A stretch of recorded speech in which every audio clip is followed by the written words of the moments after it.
तो कल हमने डिस्कस किया था कि सिग्निफिकेंट फिगर क्या होता है।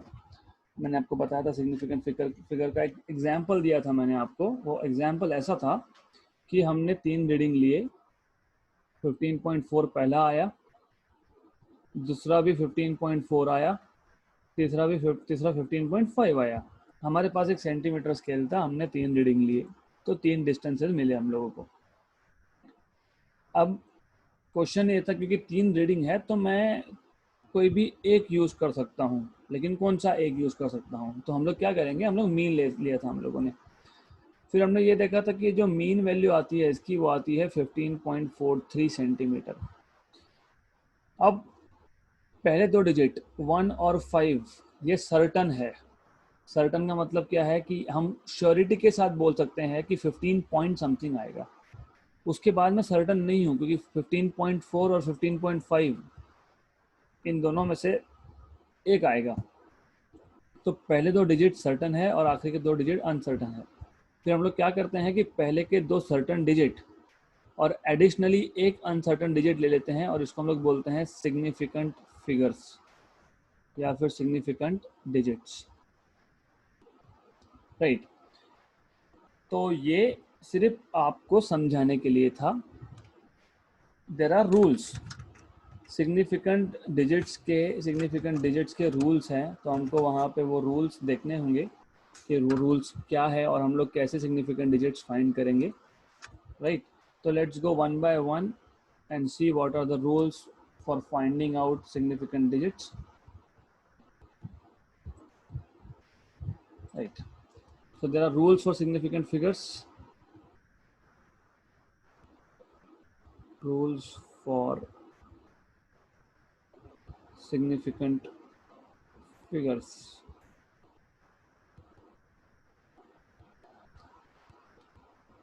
तो पहला रूल ये है, जो भी नॉन जीरो नंबर होगा वो सिग्निफिकेंट होगा। So all non zero numbers are significant. All non zero numbers are significant. ये पहला रूल। एग्जाम्पल, मैं एक नंबर लेता हूँ फॉर एग्जाम्पल, जैसे हमने 15.4 लिया था, राइट। अब 15.4 अगर एक ही रीडिंग की बात कर रहा हूँ तो ओके, तो यहाँ पे 3 नॉन जीरो नंबर है, मतलब तीनों के तीनों सिग्निफिकेंट फिगर्स है, right. So here 1, 5 and 4 all are significant, क्योंकि पहला रूल ये है जितने भी नॉन जीरो नंबर होंगे दे are significant, okay.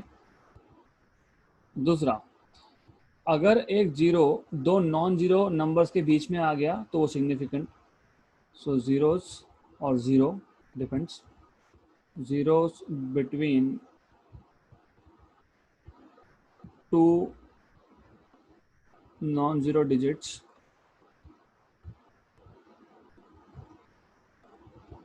are significant.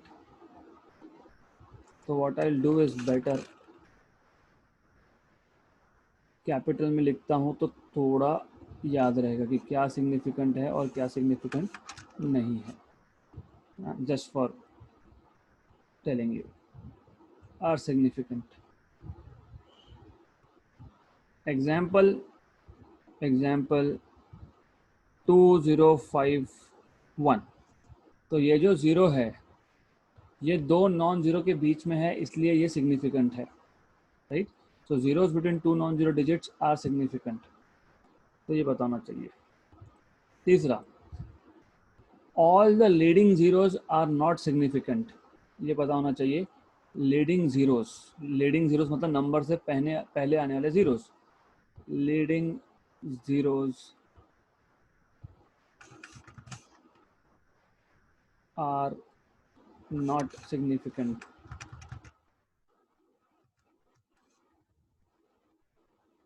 Are not significant. Example 0.002051।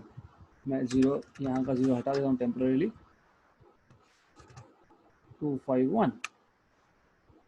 Right. Otherwise 0 0 1 2 3 जितने भी लीडिंग जीरोज है, मतलब to the left of first non zero number, यहाँ पे फर्स्ट नॉन जीरो नंबर कौन सा है 2, उसके पहले जितने भी जीरोज है टू द लेफ्ट, वो सारे के सारे नॉट सिग्निफिकेंट है, वो सिग्निफिकेंट फिगर्स में काउंट नहीं होंगे।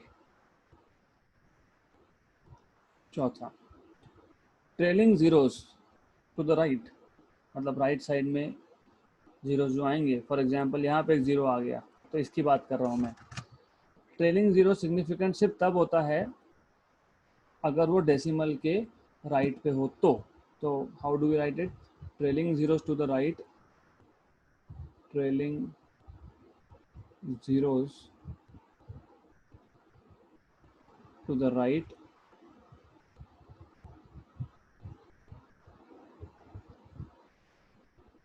right of what? To the right of the decimal, to the right of the decimal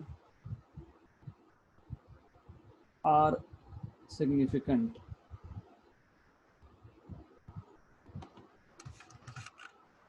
are significant, right? Example 92.00, तो ये जो दो जीरो आ गए ये सिग्निफिकेंट है अगर डेसिमल के बाद में है तो, फर्स्ट थिंग, राइट। क्यों? एक एग्जाम्पल है, for example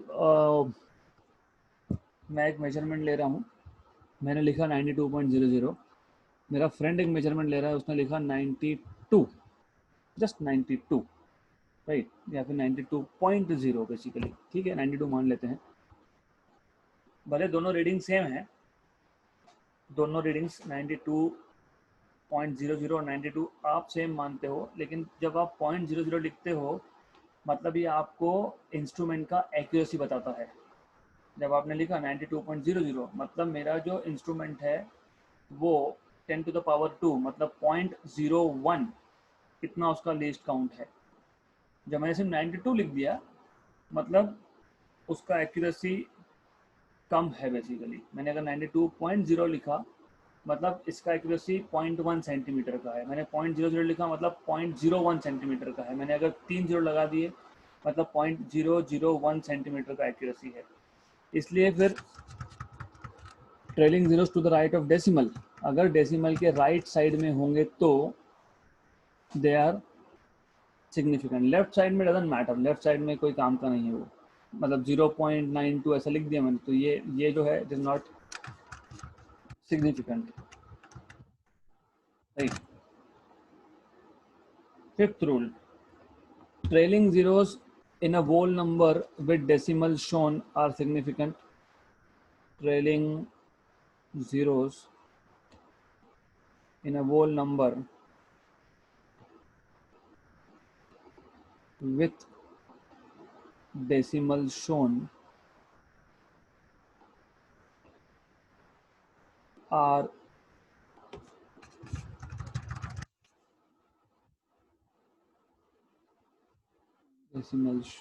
are significant.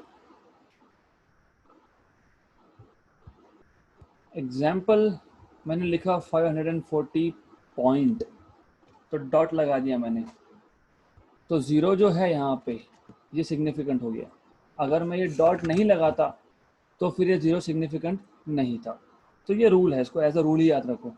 Trailing zeros in a whole number with decimal shown are significant, अगर डेसिमल पॉइंट बताया है तो वो ज़ीरो सिग्निफिकेंट है। तो मैं जैसे बताया trailing zeros in a whole number with no decimal shown are not significant. So trailing zeros in a whole number in a whole number in a whole number with no decimal shown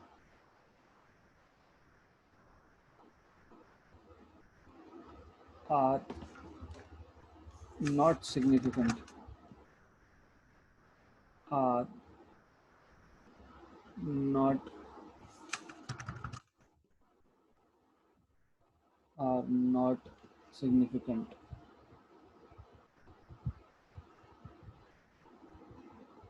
example वो ले लेते हैं 540, मैंने point नहीं लगाया है यहाँ पे जो है, हियर 0 is significant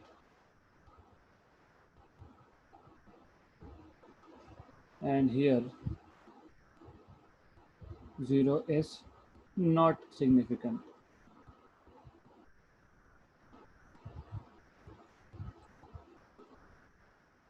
तो सिर्फ एक डेसिमल पॉइंट लगाने से भी सिग्निफिकेंट फिगर्स चेंज हो सकते हैं, तो you have to know this.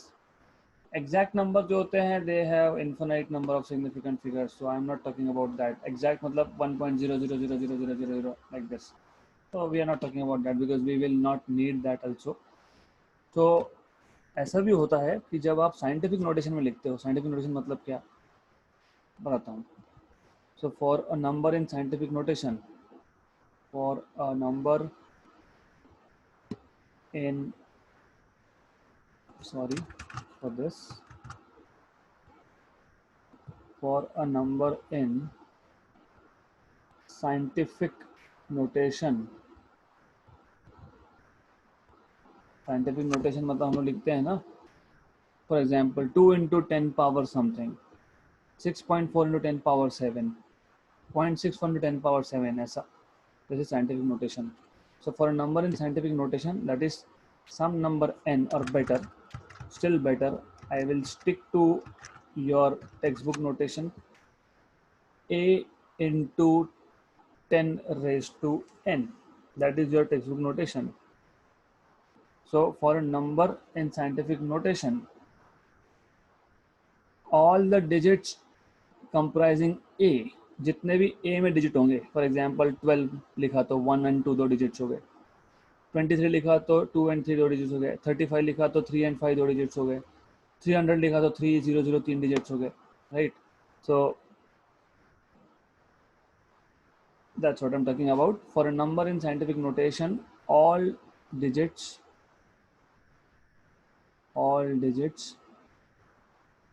comprising a are significant,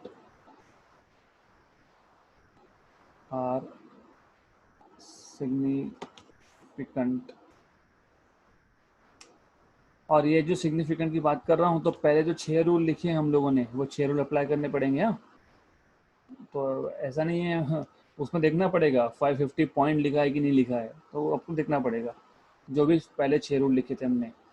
so for scientific notation, a into 10 raised to n, all the digits comprising a are significant by the first 6 rules, right.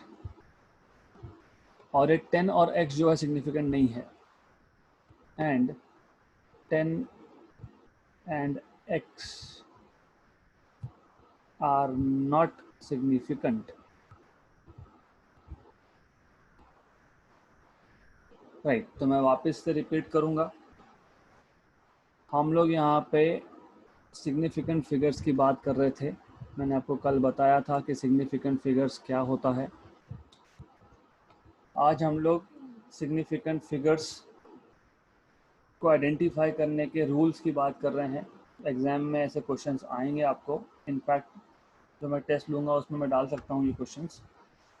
मैं 2-3 number दूंगा और बोलूँगा कि ये 3 number में number of significant figures कितने हैं, 2 3 4 8 3 1, ऐसा कुछ तो ऑप्शंस रहेगा आपको. तो हमको रूल्स पता होने चाहिए. बहुत सिंपल सा रूल है. 7 रूल्स है, उसमें 6 इजी है, 7वां तो इज नथिंग. मतलब 7 के साथ ही इजी है बेसिकली. जितने भी नॉन जीरो होंगे नंबर्स वो सारे सिग्निफिकेंट. जैसे 15.4 लिखा मैंने, तीनों के तीनों नॉन जीरो है, तीनों significant. So all the non zeros are significant. Problem है जीरोस का. देखो अगर आप अच्छे से एनालाइज करोगे ना, तो अगले 5 रूल मतलब 2 से लेकर 6 तक वो सारे के सारे जीरोस की बात कर रहे हैं. अब प्रॉब्लम जीरोस का है. अगर जीरो दो नॉन जीरो के बीच में आ गया तो सिग्निफिकेंट. जीरो अगर लीडिंग होगा, मतलब मेरे पास नंबर है 25, मैंने लिख दिया 0025, राइट. तो वो जो लीडिंग जीरोज है, मैंने एग्जांपल भी दिया है यहाँ पे 0.00251, ये लीडिंग जीरोज है ना, क्योंकि नॉन जीरो से पहले आ रहे हैं तो लीडिंग जीरोज है। तो ये लीडिंग जीरोज सिग्निफिकेंट नहीं होते, ये लीडिंग जीरोज सिग्निफिकेंट नहीं होते, राइट। ट्रेलिंग जीरोज सिग्निफिकेंट होते हैं अगर वो डेसिमल के बाद आए तो। Trailing zeros to the right of the decimal, decimal point के राइट साइड में अगर आए तो those are significant, right. Trailing zeros अगर आप वोल नंबर की बात कर रहे हो, जैसे 540 लिखा है मैंने यहाँ पे, 250 डॉट 250 पॉइंट लगा दिया मैंने, तो 250 पॉइंट अगर लगाया, इसका मतलब जो 250 का आखिरी जीरो है, जैसे इस एग्जांपल में 540 का आखिरी जीरो है, तो वो जीरो सिग्निफिकेंट होगा। तो trailing zero in a whole number with decimal shown are significant. अगर डेसिमल शो नहीं किया होता तो नॉट सिग्निफिकेंट, राइट, सिंपल। जैसे वो 6 रूल बन गया ना, trailing zeros in whole numbers with no decimal shown are not significant.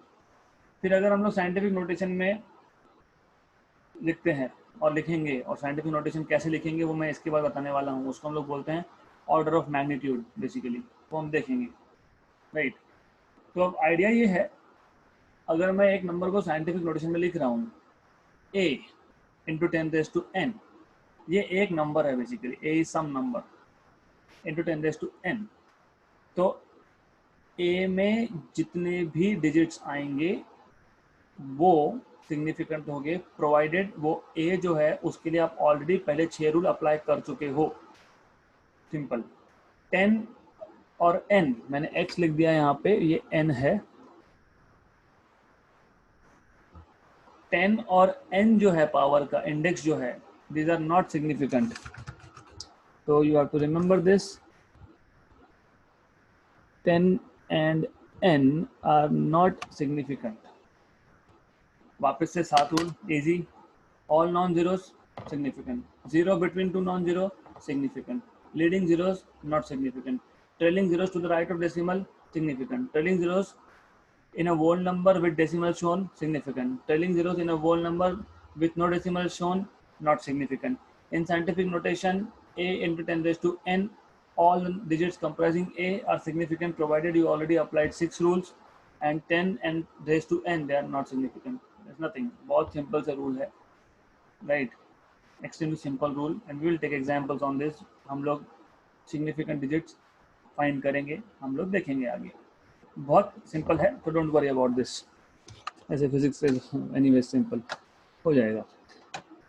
Let's go to next topic, और जैसे मैंने आपको बताया नेक्स्ट टॉपिक जो है that is last thing, just a definition, जिसको हम लोग बोलते हैं ऑर्डर ऑफ मैग्नीट्यूड। अब ऑर्डर ऑफ मैग्नीट्यूड की ज़रूरत क्या है? ऑर्डर ऑफ मैग्नीट्यूड, अब फिजिक्स में इतने सारे कांस्टेंट आने वाले हैं आपको, जैसे जैसे बोल्ट्जमैन कांस्टेंट, जैसे एवोगाड्रोस नंबर, जैसे यूनिवर्सल गैस कांस्टेंट, जैसे ग्रेविटेशनल कांस्टेंट, जैसे charge of electron, mass of electron, radius of earth, radius of sun, etcetera etcetera. तो होता क्या है ऐसे केसेस में, एग्जैक्ट नंबर याद रखना पॉसिबल नहीं है ना, क्यों नहीं है, नंबर इतने बड़े हैं। पर एक एग्जांपल बताता हूँ मैं आपको, charge on electron is 1.6 into 10 power 19, right. फिर आपके पास आएगा radius of earth are 6400 kilometres, तो उसको आप 0.64 इंटू 10 पावर 7 मीटर लिख सकते हो, 7 या 6 जो भी होगा, मैं सिर्फ एग्जांपल बता रहा हूँ, ये कूलम में है, ये मीटर में है।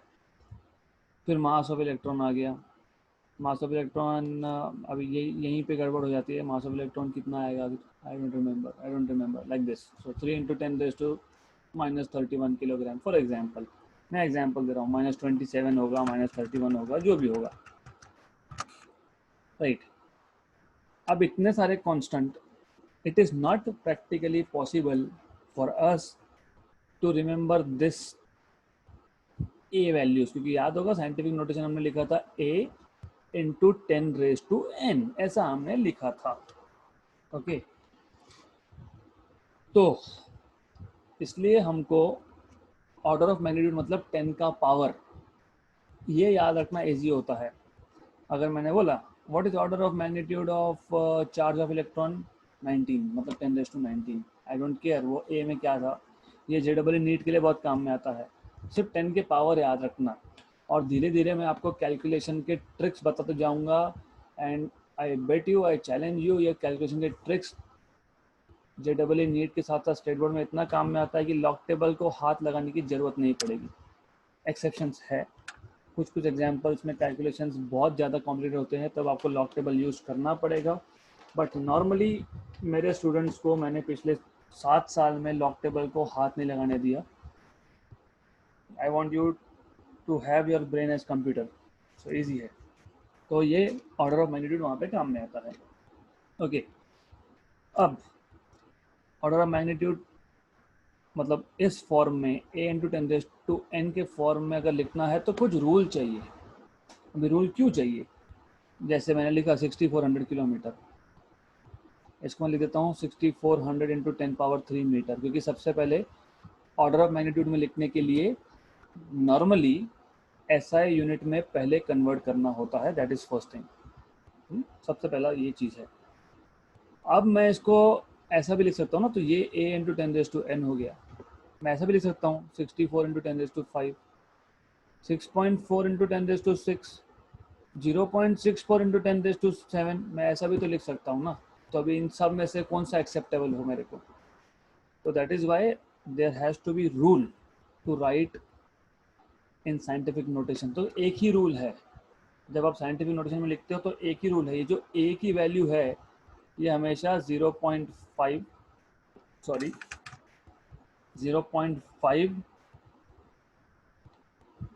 से लेके तो 5 के बीच में होनी चाहिए। That is the only rule, और कोई रूल नहीं है, राइट। तो ये जो मैंने लिखा है 6400 किलोमीटर को 6400 × 10⁻³ ये गलत है, 64 × 10⁵ ये भी गलत है, 6.4 × 10⁶ ये भी गलत है, 0.64 × 10⁷ ये करेक्ट है, क्योंकि ए की वैल्यू 0.5 से लेके 5 के बीच में ही होनी चाहिए। तो that is the only rule of writing order of magnitude, right. पर ऑर्डर ऑफ मैग्नीट्यूड क्या है? 7। पावर जो होता है वो ऑर्डर होता है, ऑर्डर ऑफ मैग्नीट्यूड। सो हमारे इस एग्जाम्पल के अकॉर्डिंग ऑर्डर ऑफ मैग्नीट्यूड हो गया 7। तो ये साइंटिफिक नोटेशन जब आप लिखते हो ना, तब आपको ये लगता है, only at that time you need all this kind of things. So let's just quickly define what is order of magnitude, and then we will, after this we will start solving numericals. Order of magnitude,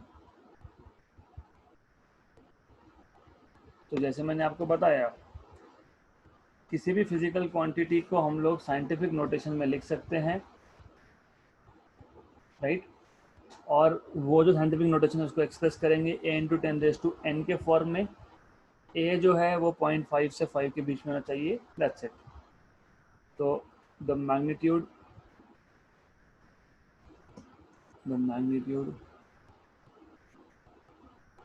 of any physical quantity can be expressed in scientific notation as a×10⁻n. First thing is this, where a is a number such that a is greater than equal to 0.5 and less than 5, right? And n is an integer called as order of magnitude. तो जैसे मैंने बताया, वो power को हम लोग बोलते हैं ऑर्डर ऑफ मैग्नीट्यूड। इसका मतलब हमको फिजिक्स में फिजिकल क्वांटिटीज का सिर्फ ऑर्डर ऑफ मैग्नीट्यूड भी याद रहा तो सफिशिएंट है। What is order of magnitude of mass of electron? -27, मतलब 10⁻⁻27 में आएगा इलेक्ट्रॉन का। फॉर एग्जांपल बता रहा हूँ, charge of electron -19, radius of अर्थ +7, मतलब 10⁻7 में आएगा, राइट। तो ऐसे बहुत सारे क्वांटिटीज है। Avogadro's number 23, 10 to the power 23, Planck's constant -34, 10 to the power -34। तो ऐसा आपको ये याद रखना इजी है। अगर मैं आपको एग्जैक्ट बोलूँ तो नहीं, मुझे भी याद नहीं रहता basically, many times I don't remember. So that's why it is important for us to write or to know or to remember in terms of order of magnitude. Okay. All right, तो यहाँ पे आपका पहला chapter खत्म हुआ। कुछ नए admissions है, आज कोई ज्वाइन कर रहा है और कुछ कल परसों भी करेंगे। तो जो न्यू एडमिशन्स है आपको थोड़ा पेशेंस रखना पड़ेगा, और जो भी टेलीग्राम यूट्यूब पे जो वीडियोस है आपको पहले वो देखने पड़ेंगे। Right, okay. तो जो कुछ भी हमने इस चैप्टर में सीखा है उस पर हम लोग न्यूमेरिकल्स करने वाले हैं। न्यूमेरिकल्स के साथ साथ कॉन्सेप्ट का रिवीजन होगा, और न्यूमेरिकल्स खत्म होने के बाद पूरा चैप्टर का रिवीजन होगा। तो वो सब रिवीजन होने वाला है। तो will start with solved examples first, and then will go to unsolved examples which are given in your text book. तो इसलिए मैंने आपको बताया था, इवन दो सिलेबस में से कोई टॉपिक डिलीट भी किया होगा तो न्यूमेरिकल्स के लिए लगने वाला है हमको। Anyways, the radius of a sphere measured repeatedly yields value, मतलब आपको गिवन क्वांटिटी में दिया है।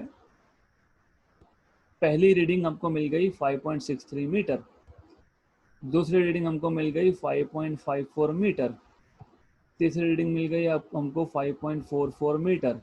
Similarly fourth reading we have 5.40 metre, 40 metre, and fifth reading we have 5.35 metre. ये गिवन है। हमको बोला है determine the most probable value, मतलब मीन वैल्यू पूछा है फर्स्ट। दूसरा हमको पूछा है absolute mean, absolute, relative and percentage error. तो हमको पूछा है delta a mean, mean absolute error. फिर हमको पूछा है रिलेटिव एरर, रिलेटिव एरर क्या था, delta a mean by A mean. फिर हमको पूछा है परसेंटेज एरर, वो क्या था, delta a mean by A mean multiplied by 100। Right, formula अब जो पैटर्न से मैं लिख रहा हूँ, मतलब what I am doing is given quantities to find formula and then solution, ऐसे ही पैटर्न से मुझे चाहिए। सॉरी टू से, जब भी मैं टेस्ट लूँगा रिटर्न मुझे ऐसा ही चाहिए, ऐसा ही चाहिए। उसका रीज़न है, मैं खुद एग्ज़ाम चेकिंग कमेटी में रह चुका हूँ, 12th का तो नहीं लेकिन इंजीनियरिंग में जब मैं like I was teaching eight many different places earlier. एक पेपर चेक करने के लिए 2 या 3 मिनट का टाइम होता है एग्जामिनर के पास। अगर आप खिचड़ी बना के रखोगे तो करेक्ट भी किया होगा तो चेक नहीं होता। तो first reason is this presentation, how much you know doesn't matter, how do you present yourself, it really does. दूसरा रीज़न ये होता है, ये आपको इस चैप्टर में नहीं समझेगा, थर्ड फोर्थ चैप्टर की बात समझेगा। जब आप गिवन लिखते हो तो उसको ऐसा यूनिट में कन्वर्ट करते जाना, मतलब जब सॉल्यूशन हम लोग जब सॉल्व करेंगे तो कम से कम यूनिट कन्वर्जन की वजह से आंसर गलत नहीं होगा। ऐसा नहीं होगा ना, एक क्वांटिटी ऐसा यूनिट में, दूसरा क्वांटिटी सीजीएस यूनिट में। तो जब हम लोग गिवन लिखते हैं ना तो उसी टाइम पे हम लोग यूनिट्स को ऐसा यूनिट्स में कन्वर्ट करते जाते हैं। राइट, क्योंकि मैंने जैसे आपको बताया, या तो ऐसा सिस्टम यूज़ करना है या फिर सीजीएस का भी यूज होता है जब क्वेश्चन में आपको बोला हो कि आंसर को आपको सीजीएस यूनिट्स में लाना है, नहीं तो बाय डिफॉल्ट ऐसा सिस्टम में होता है। तीसरा, third reason behind this particular way of writing is आपका दिमाग ऐसा काम करता है। अच्छा, मुझे गिवन ये दिया है, फाइंड ये करना है, ऐसा कौन सा फॉर्मूला है जो इन दोनों कनेक्ट करता है, तो it becomes easy for you to solve questions. और हमको पता है ए मीन हम लोग कैसे निकालते हैं। अब मतलब A1 plus A2 plus A3 plus A4 up to 5 times, तो उसको समेशन नोटेशन में भी लिख सकते हो आप, but anyways I will just right it in simple form.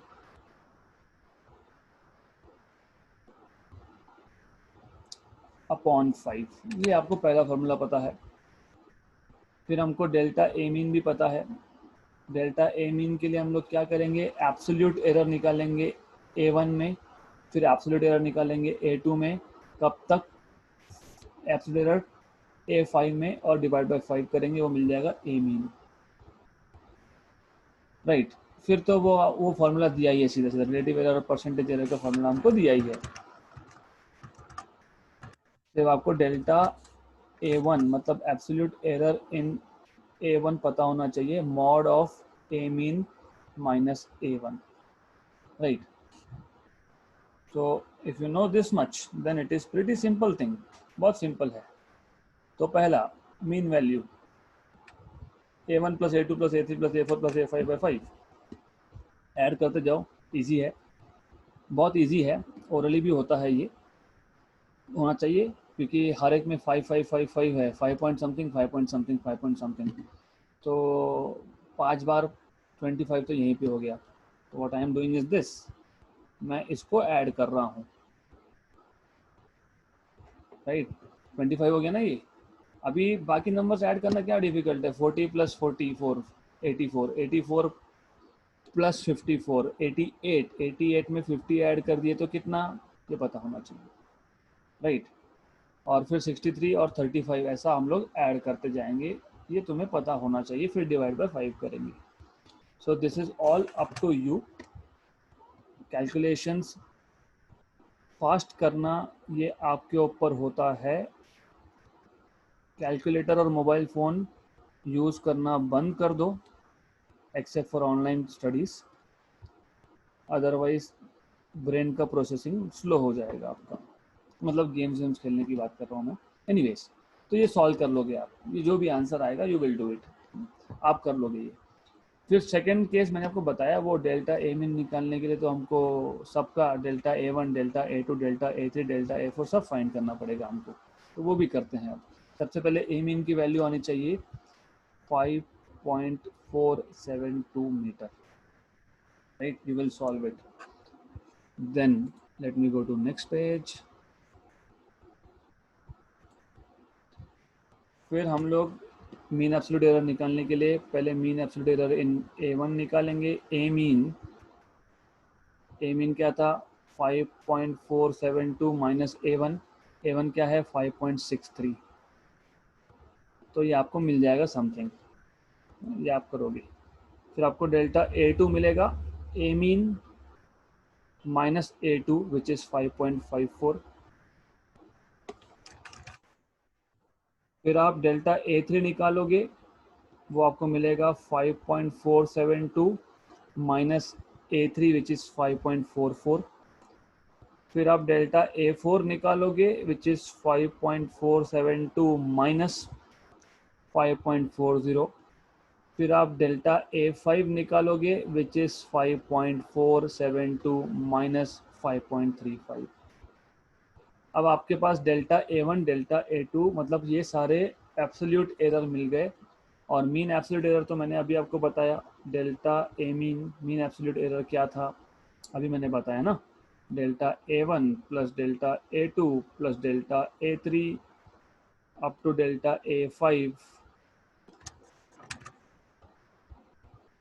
Bye 5।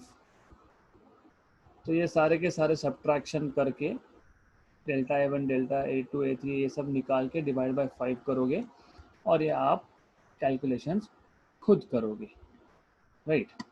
So I am putting you to work right from now, आपको आदत पड़नी चाहिए। एनीवेज, तो मैं फाइनल आंसर अब आपको बता देता हूँ, क्योंकि फाइनल आंसर्स ऑलरेडी मैंने करके रखे हैं, और नहीं भी किया होता तो it's not a big deal, it's very easy thing, कुछ नहीं है वो सब। तो you should get it to be 0.0904 metre. तीसरा हमको फाइंड करना था रिलेटिव एरर, और रिलेटिव एरर मैंने आपको ऑलरेडी बताया है, that is mean absolute error upon mean value. Mean absolute error आया 0.0904 और ए मीन हमारे पास आया था 5.472। रफली तो पता होना ही चाहिए कि ये रफली कितना आने वाला है। You should know this. 0.09 मतलब 0.1 अप्रॉक्सीमेटली, और नीचे 5.4 है मतलब 5.5 अप्रॉक्सीमेटली। 0.1 अपॉन 5.5, मैं थोड़ा फास्ट जा रहा हूँ, मुझे पता है, आई नो कि मैं फास्ट करवा रहा हूँ calculations, because I want you to continuously think about it. So 0.1 upon 5.5 ये आपको पता होना चाहिए। 1/5 पता होना चाहिए ना, 1/5। तो मैं क्या बोल रहा हूँ, नॉर्मली मैं बोल रहा हूँ ऊपर अप्रॉक्सीमेटली 0.1 है, क्योंकि 0.09 मतलब अप्रॉक्सीमेटली 0.1 है अप्रॉक्सीमेटली, नीचे 5.5 है अप्रॉक्सीमेटली, तो मतलब 1/55 है अप्रॉक्सीमेटली। 1/55 अप्रॉक्सीमेटली होता है 0.01। तो ये तुम्हें पता होना चाहिए कि वो, I mean you should know this now. So you must know how to do this calculations faster। 0.017 ये मिल गया रिलेटिव एरर। अभी परसेंटेज एरर को तो आप रिलेटिव एरर को 100 से मल्टीप्लाई करोगे तो परसेंटेज एरर मिल जाएगा। 0.017 को 100 से मल्टीप्लाई किया तो 1.7 मिलेगा। तो परसेंटेज एरर जो आता है वो होता है relative error multiplied by 100, multiplied by 100। तो 0.017 इंटू 100 मतलब 1.7%। क्वेश्चन वापस रिपीट कर रहा हूँ, अच्छे से समझ लो, इम्पॉर्टेंट है। हमारे पास एक स्फीयर था, स्फीयर का रेडियस हमने रिपीटेडली मेजर किया, हमको वैल्यूज़ मिल गए 5.63, 5.54, 5.44, 5.40, 5.53, 5 वैल्यू है। मोस्ट प्रोबेबल वैल्यू पूछा है, आपको पूछा है मीन एब्सोल्यूट एरर, आपको पूछा है रिलेटिव एरर और आपको पूछा है percentage error. Most probable value मतलब मीन वैल्यू होता है, तो हमने मीन ले लिया 5,000, वो तो कुछ नहीं था। फिर आपको पूछा था मीन एब्सोल्यूट एरर। अभी मीन एब्सोल्यूट एरर मतलब पहले एब्सोल्यूट एरर निकालना पड़ेगा, और एब्सोल्यूट एरर हमने डिफाइन कैसे किया था, 5 वैल्यूज है ना और एक मीन वैल्यू है, तो मीन वैल्यू को पहली वैल्यू से सब्ट्रैक्ट कर दो। मतलब what I am saying is this, mean value को पहली वैल्यू से, पहली मेजरमेंट से सब्ट्रैक्ट करोगे तो वो मिल जाएगा absolute error in A1। Similarly absolute error in A2 के लिए मीन वैल्यू में से सेकेंड रीडिंग सब्ट्रैक्ट करो, सिमिलरली थर्ड के लिए मीन में से थर्ड सब्ट्रैक्ट करो, तो ऐसे 5 absolute error you will get for individual 5 individual readings. तो अभी मीन एब्सोल्यूट एरर मतलब ये जो 5 एरर मिले हैं आपको एब्सोल्यूट एरर, उसका मीन वो कर लो, वो आपको मिल जाएगा 0.0904 मीटर। फिर रिलेटिव एरर मतलब क्या, mean absolute error divided by mean value. Percentage error क्या, रिलेटिव एरर मल्टीप्लाइड बाय 100। तो हो गया क्वेश्चन सॉल्व, राइट। सो बाकी का देखेंगे कल, लेकिन ये जो न्यूमेरिकल्स है ये आपको अभी नोट डाउन करना है आपके रिस्पेक्टिव बुक्स पे।